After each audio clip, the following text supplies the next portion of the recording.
Selamat pagi dan salam sejahtera untuk kita semua. Bapak Ibu saudara terkasih, di pagi hari ini kita kembali berjumpa untuk mendengarkan firman Tuhan tentang pengakuan kita akan kuasa Tuhan. Marilah kita berdoa. Terima kasih ya Tuhan, kami bersyukur di pagi hari ini untuk penyertaan dan berkat Tuhan. Kami akan mendengarkan firman-Mu, berkati kami Tuhan. Di dalam nama anak Kristus kami berdoa dan mengucap syukur. Amin. Firman Tuhan tertulis di Yeremia pasal 32 ayat 17. Ah Tuhan Allah, sesungguhnya Engkaulah yang telah menjadikan langit dan bumi dengan kekuatan-Mu yang besar dan dengan lengan-Mu yang terentang. Tiada suatu apapun yang mustahil untuk-Mu. Yale Tuhan Jehovah. Idama nunga dijadi hoko akalangi doho tano on marhite-hite hagogo ommu nagudangi dohot marhite-hite tangamu na toltoli dang adong naso tarpatu paho nanggo sada. Demikian pembacaan firman Tuhan. Bapak Ibu saudara terkasih, terkadang banyak hal yang bisa membuat kita penuh dengan kekhawatiran. Ketika berbicara tentang kesehatan, kita khawatir apalagi keadaan saat ini. Berbicara tentang makanan untuk hari esok, terkadang juga kita khawatir apa yang akan kami makan besok. Berbicara tentang keuangan, kita juga pasti mungkin khawatir dari mana atau bagaimana keuangan kami besok hari. Dan kekhawatiran ini sepertinya digenggam terus meskipun kita tahu kekhawatiran itu tidak pernah berdampak baik bagi seseorang. Tapi sering kekhawatiran itu menghantui kita dan tidak pernah dilepaskan. Namun kita juga pernah mungkin bertemu dengan orang-orang yang tidak pernah khawatir akan hari esok. Sepertinya dia santai saja, semua berjalan, semua akan indah kok. Semua akan baik-baik saja. Nah, oleh karena itulah dari refleksi atau cara hidup manusia ini, kita juga akan melihat bagaimana firman Tuhan berbicara tentang manusia dan kuasa Tuhan. Bapak Ibu saudara terkasih, dalam kasus yang lain, ada kalanya kita melihat seseorang terlalu mudah untuk menghalalkan segala cara demi keinginannya, demi kepuasan hatinya. Apapun yang dia mau harus terpenuhi, apapun caranya. Itulah yang mungkin banyak orang-orang yang korupsi, mencuri, ataupun bahkan melakukan berbagai jenis kejahatan, ataupun menjual harga dirinya hanya untuk keinginan demi gaya hidup.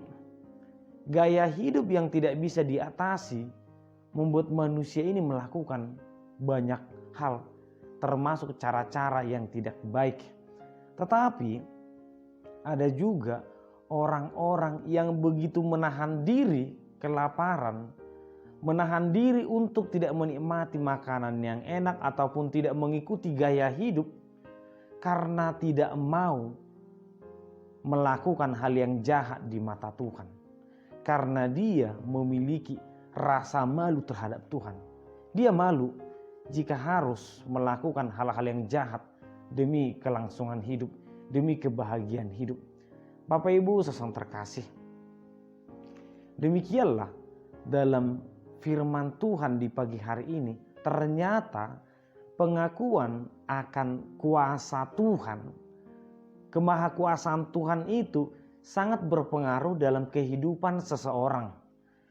Ketika kita percaya Tuhan itu adalah pencipta, Tuhan itu adalah pemilik, Tuhan itu adalah hakim, Tuhan itu adalah penyelamat, maka ini harus tergambar dalam kehidupan kita.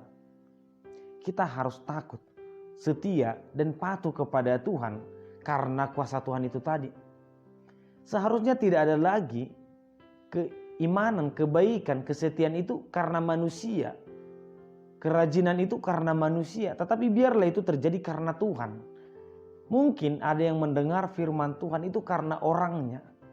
Ketika si pengkhotbahnya adalah si A, maka dia sangat semangat mendengarkan. Banyak orang yang akan berkumpul. Ketika si B yang memberitakan firman, mungkin tidak akan ada yang mau mendengarkan, atau ada rasa malas, rasa tidak senang untuk mendengarkan. Atau ketika kehadiran seseorang di tengah-tengah kita akan sangat baik. Yang awalnya kita berbicara tentang hal-hal gosip-gosip, tapi ketika dia hadir, maka kita akan sangat baik. Yang awalnya kita main judi, tapi ketika orang lain datang, kita akan berubah membuang ini. Seakan-akan kita menjadi sangat baik. Kita sangat takut kepada dia. Kita menjaga perasaannya. Kita baik hanya karena kehadirannya. Justru ini sangat salah. Kebaikan kita, atau yang katakan mungkin kita beriman hanya karena manusia, itu salah. Itu sangat jahat, itu tidak baik. Jika kita ingin menjadi orang yang baik, jika kita ingin menjadi orang yang jujur, orang yang setia, lakukanlah itu karena Tuhan. Bukan karena seseorang yang bisa datang, bisa hadir di antara kita.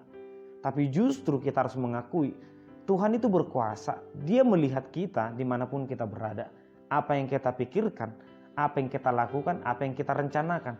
Termasuk kekhawatiran tadi.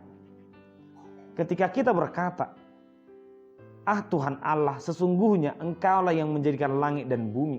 Di kalimat terakhir, tiada suatu apapun yang mustahil untukmu. Seharusnya jika kita percaya bahwa Tuhan itu berkuasa, kita juga percaya bahwa Tuhan itu bisa menjadikan sesuatu itu jauh lebih baik dalam hidup kita. Tidak ada lagi kekhawatiran, seharusnya. Oleh karena itulah Yesus berkata kepada murid-muridnya yang pada saat itu bersama dengan dia, engkau yang tidak percaya, mengapa engkau khawatir? Engkau yang kurang percaya. Karena mereka sudah jelas-jelas bersama dengan Yesus satu perahu.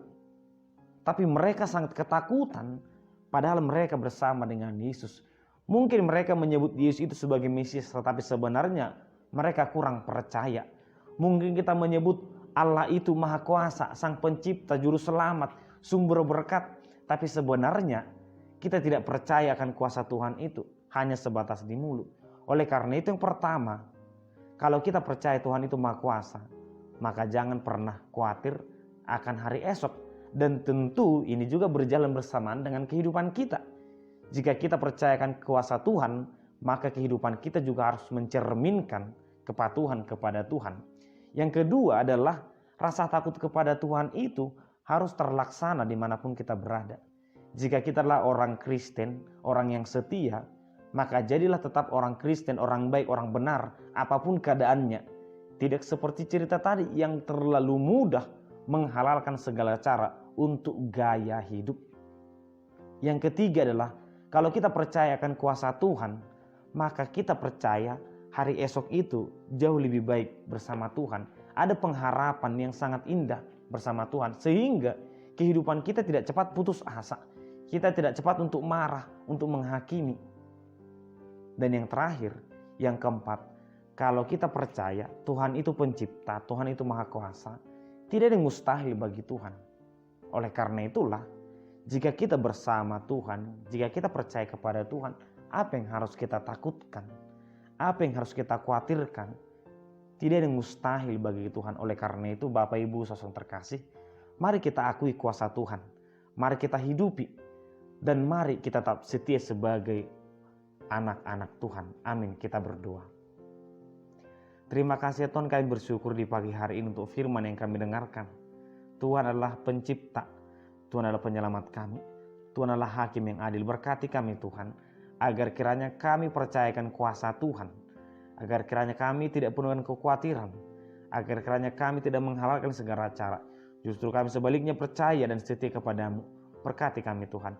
Di dalam nama anak Yesus Kristus kami berdoa dan mengucap syukur. Amin. Anugerah dari Tuhan Yesus Kristus, kasih setialah Bapa, dan persekutuan Roh Kudus kiranya menyertai kamu sekalian. Amin.